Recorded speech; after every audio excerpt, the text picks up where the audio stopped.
She was Seraphiel, an angel of light. Her wings were white as the first snow on Mount Hermon, and her duty was to guide souls home through the gates above Jerusalem. For centuries she walked the olive groves and stone streets, unseen, a whisper of warmth in a city that had seen too much blood. He was Azrael, a demon of the pit. Horns carved from obsidian, armor blackened by centuries of fire, and eyes that burned red like the coals beneath the valley of Hinnom. His job was to drag souls down. To collect the broken, the bitter, the ones who made bargains in the dark. They weren't supposed to meet.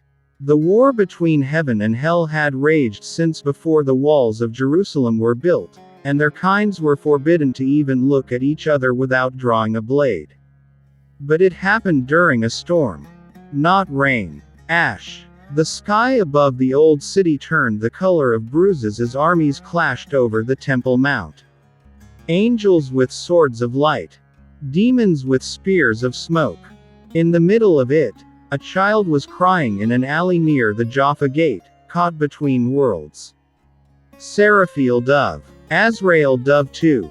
His blade stopped an inch from her throat. Her light stopped his hand from striking. For one breath, in all the chaos, they just stared.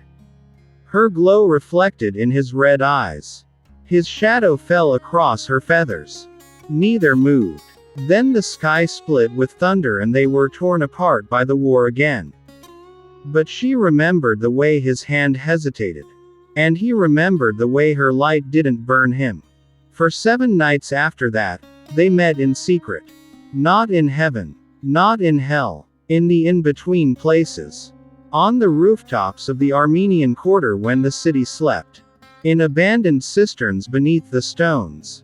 In the Garden of Gethsemane, where even the oldest trees kept their silence. She taught him what sunlight felt like on skin that had only known fire. She showed him how the morning came over the Mount of Olives, slow and gold, and how it made even broken things look holy. He taught her what it meant to feel rage. To feel grief. To feel _want_. He told her about the souls he carried, and how some of them begged, and how some of them laughed as they fell. He told her that he was tired. Love wasn't allowed for either of them. That was the first law. When heaven found out, the voice came down like judgment. It shook the domes and rattled the ancient stones. Seraphiel. Strike him down, or fall with him. There is no third path. When hell found out, the ground cracked open. Azrael. Break her. Corrupt her light. Or burn in the pit forever. The final night came with wind. The same battlefield over Jerusalem, but now it was quiet. No armies. Just them, standing on the edge between the city of gold and the desert of ash. Swords raised. Orders given.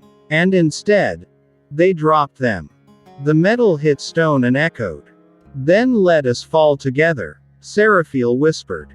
Her voice cracked. If heaven won't have us, and hell can't hold us, then let us go somewhere else. Azrael reached for her. His hand was scarred and cold. Hers was warm and trembling. Their fingers met. They didn't fall to heaven.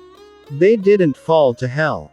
They fell through. Light and shadow tore apart, and for a moment the whole city of Jerusalem glowed, like it remembered what it was to be a place of miracles.